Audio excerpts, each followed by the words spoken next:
The Premier League are bigger dickheads than any of us could have ever imagined. Shortly after Wolves tabled their proposal for the possible scrapping of VAR, the powers that be came out with a statement that they're directly opposed to the idea and wanted to stay regardless of the result of the vote. Now, from Wolves' perspective, the anger is completely justifiable. They've been fucked over more times than I can count over the course of this campaign, and their manager Gary O'Neill has received about a dozen apologetic phone calls from the PGMOL chief Howard Webb for the repeated errors, which, quite frankly speaking, mean little given the damage has been done. It's not just Wolves either. The entire 2023-24 season will be remembered as one where the Premier League's integrity came into question, and it's fair to say that something's got to give. In order for change to happen, 14 of the 20 members of English top-flight football must come to a common consensus, and we'll only find out if they do on June 6th after the league shareholders is meeting. This might be controversial, but I reckon VAR should stay. It's not the technology that's the issue, but rather those in charge of using it. Aside from the clangor at the end of Bayern versus Real Madrid, the Champions League is a prime example of how smoothly VAR can function when you don't have complete clowns running the show. The way things are currently being done is borderline sabotage, and that speaks volumes for those in charge of the controls rather than the system itself. Don't get me wrong,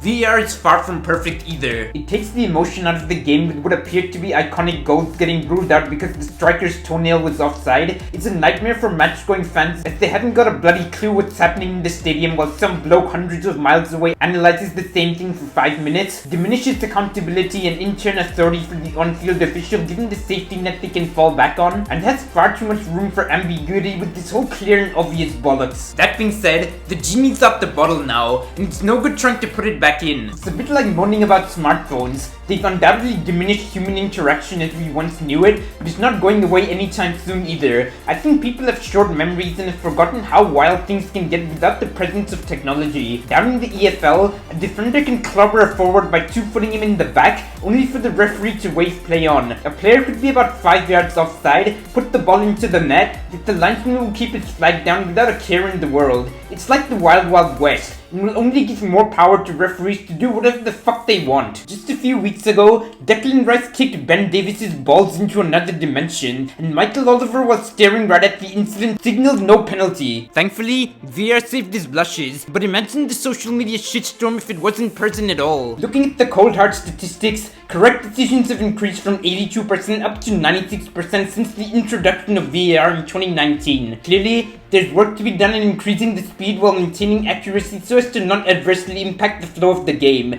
and ensuring the right conclusion is reached with the benefit of slow motion replays, but that will be down to training and ensuring conflicts of interest don't interfere with referees more than anything else. I'm sure many of you will disagree, but do let me know what you think down below, because I'm genuinely interested to see how split people are when it comes to this. Peace!